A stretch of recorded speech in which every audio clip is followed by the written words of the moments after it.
Guys, pahimo ni Kodapi ako. Ano to siya eh?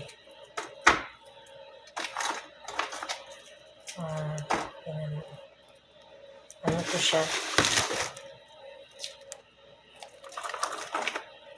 Pina-slice niya tapos pina-freezer. Kaya ayan, tunigas na. Tunigas na siya guys. Kasi pina-freezer. Dinurog ko muna siya. Binlender ko na.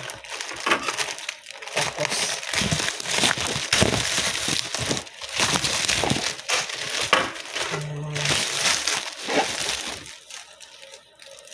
parang diko. Binlender ko pa sa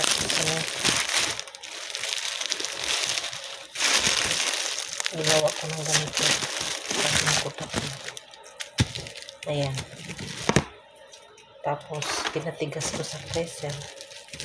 Ngayon tatanggalin ko sa isa. Kasi lalagay lang nila sa kanilang ano.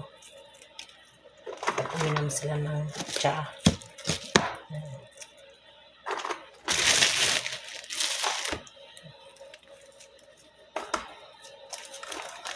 Mamaya papakita ko to sa kanya.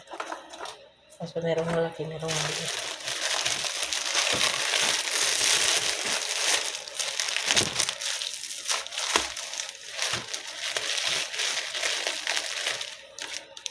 Sabi ko fresh, dapat fresh.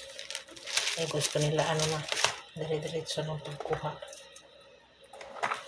Gusto nila easy lang. Kaya yan, nag-a-ice na yan sila. Nag-yellow na.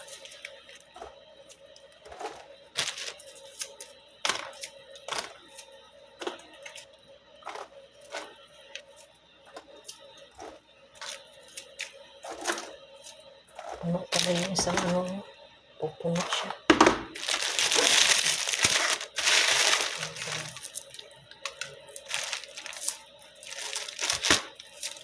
Tignan, hindi na nasisira.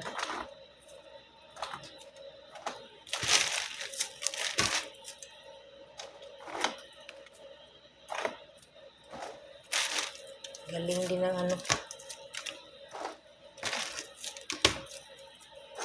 Ngayon kuha na sila ng kuha dito. Ready na. Mga tamad kasi. Gusto nila ready to eat.